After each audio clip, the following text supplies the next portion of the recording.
अजय और विजय नामक के दो भाई एक गांव में रहा करते थे। विजय ने एक दिन शहर से एक नई स्कूटी खरीद लाई। यह देखकर अजय बहुत खुश हुआ। कैसी है भाई मेरा नई स्कूटी? चलो मेरे साथ कहीं घूम कर आते हैं। तब अजय विजय के पीछे बैठ गया और दोनों हाईवे की तरफ निकल पड़े। थोड़ी दूर जाते ही अजय को सड़क के किनारे एक खूबसूरत औरत खड़ी हुई दिखाई दी। तुरंत ही विजय को उसने लड़की के पास गाड़ी रोकने के लिए कहा। आप कहें तो आपको हम लिफ्ट दे दें? चलो मेरे पीछे बैठ जाओ, मजे करेंगे। नहीं भाई, मेरा नई स्कूटी खराब हो जाएगा और इस औरत को बिठाने के लिए जगह भी नहीं है। चलो चलते हैं। तुम किसी काम का नहीं हो। तुम स्कूटी मुझे दे दो और तुम पैदल घर चले जाओ। मैं इस औरत के साथ मजे करके ही लौटूंगा। अजय उस औरत को पीछे बिठाकर तेजी से स्कूटी चलाने लगा और बीच बीच में जानबूझकर अचानक ब्रेक मारने लगा ताकि वो औरत उसके ऊपर गिरती रहे। उस औरत को अजय की चाल समझ आ गई और अचानक वह चुड़ैल के रूप में बदल गई और जोर जोर से अजय का गर्दन पकड़कर चिल्लाने लगी। अजय स्कूटी बीच सड़क पे रोक दिया और डर के मारे रोने लगा। अरे कोई मुझे बचाओ! अरे बाप रे, ये तो भूत है! मैं मर गया! बचाओ बचाओ हे राम! तुम्हें बचाने यहाँ कोई नहीं आएगा। अजय को चुड़ैल ने जोर से थप्पड़ मारा और स्कूटी लेकर गायब हो गई। अजय रोते रोते पैदल घर को लौट गया। अरे भाई, मेरी नई स्कूटी किधर है? अजय ने पूरी घटना विजय को बताया। ये सुनकर विजय ने अजय को एक जोर का थप्पड़ मारा। कैलाशपुर नाम का एक गांव में स्वाति नाम की एक बहुत सुंदर लड़की रहती थी। उसे शिवा नाम का एक आवारा लड़का रोज चिढ़ाता था। शिवा की इन हरकतों से तंग आकर स्वाति अपने पिता से शिकायत कर दी, जो पेड़ के नीचे बैठे थे। तभी पेड़ के पीछे से एक चुड़ैल ने स्वाति की पूरी बातें सुन ली। नहीं स्वाति, लड़कियों को ये सब सहना पड़ता है। आइंदा से इस तरह की शिकायतें मत करना, ठीक है? ये बोलकर स्वाति को घर ले आए। इस गांव के मर्द तो बिल्कुल राक्षस जैसे हैं, लड़कियों का दर्द नहीं समझते। कुछ साल पहले मुझे भी एक आवारे ने प्यार के नाम से धोखा देकर मुझे मार दिया था और अभी शिव को मैं जिंदा नहीं छोड़ूंगी।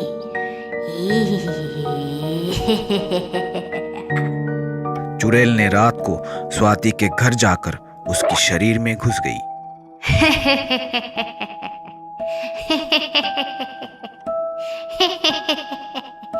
कल मैं उस शिव को मजा चखाऊंगी।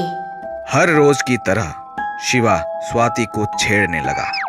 शिवा इस बात से अनजान था कि स्वाति के अंदर चुड़ैल है। चलो शिव, हम कहीं अकेले में जाकर बातें करते हैं।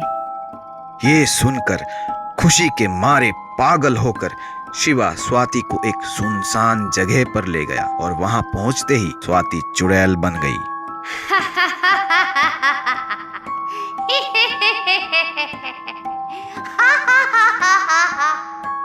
अरे स्वाति, ये तुम्हें क्या हो गया? ये बोलकर डर के मारे शिवा वहां से भागने लगा। तभी चुड़ैल उसका हाथ पकड़ ली। मैं तुम्हें सबक सिखाऊंगी। तुझे लड़कियों को छेड़ने की बड़ी शौक है ना? अरे मम्मी, मेरा हाथ छोड़ दीजिए। चुड़ैल बहन, मैं फिर ऐसा काम कभी नहीं करूंगा। छोड़ दो मुझे।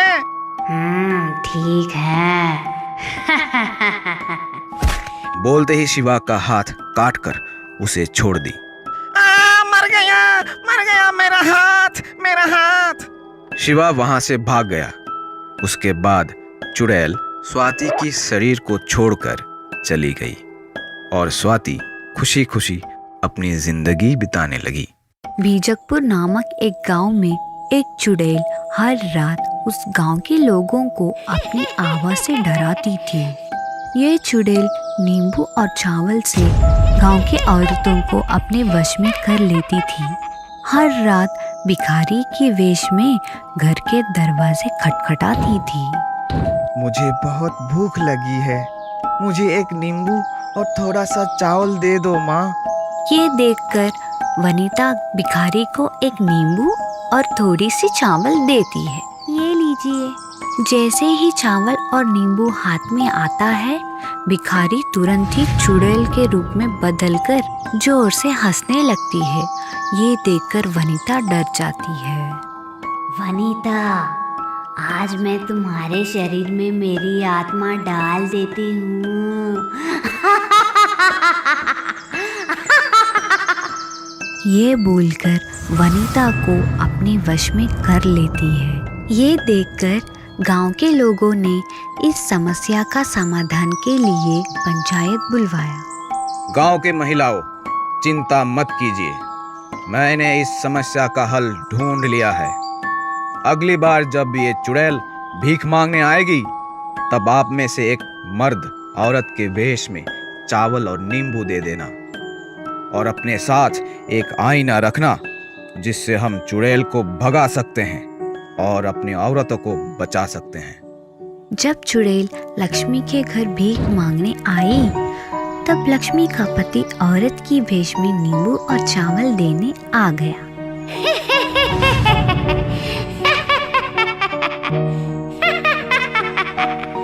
अब मेरी आत्मा तेरे अंदर आ गई। लेकिन साड़ी में मर्द होने के कारण चुड़ैल का मंत्र काम नहीं किया।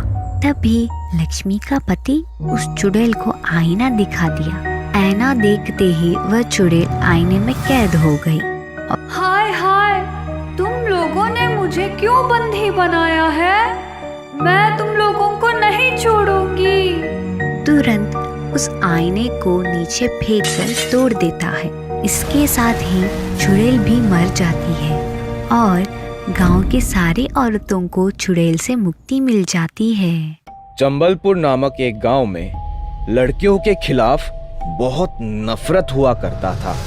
एक दिन गांव के मुखिया ने एक समावेश की आयोजन की और उस समावेश में गांव के सारे आदमियों के लिए मैं ये आदेश जारी कर रहा हूँ कि कोई भी अपनी बेटी को स्कूल नहीं भेजेंगे, और अब से कोई भी महिला अगर बेटी पैदा करती है तो उसे अपनी बेटी के साथ गांव से बाहर निकाल दिया जाएगा। गांव वाले मुखिया के बात मानकर अपनी बेटियों को स्कूल भेजना बंद कर दी और गांव की जो भी महिला बेटी को पैदा किया उसे गांव से बाहर निकाल दिया गया। तुम लोगों ने मेरे बात मानकर बहुत अच्छा काम किया। ये बोलकर गांव की मुखिया वहां से चले गए। लेकिन अगले ही दिन से गांव में एक भयानक चुड़ैल हाहाकार मचाने लगी।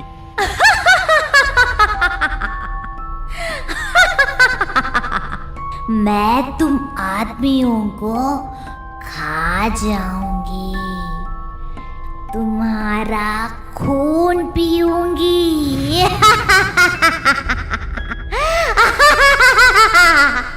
चुड़ैल से डरकर गांव के लोग मदद के लिए मुखिया के पास भागे। क्या हुआ?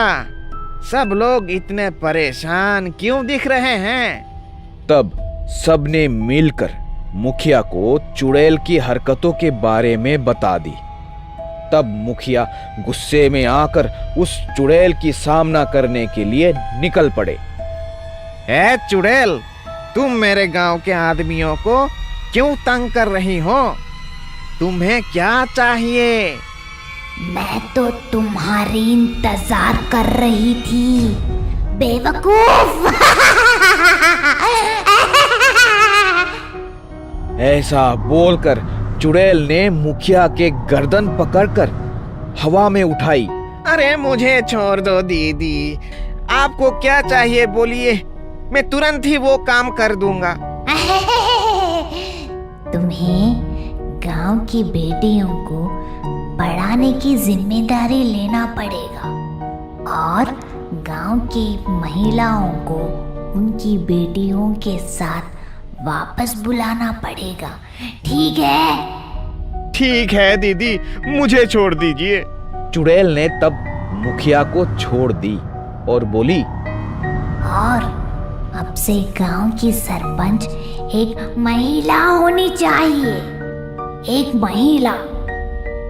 ये सुनकर गांव की महिलाएं खुश हो गई और चुड़ैल की जय जयकार करने लगे।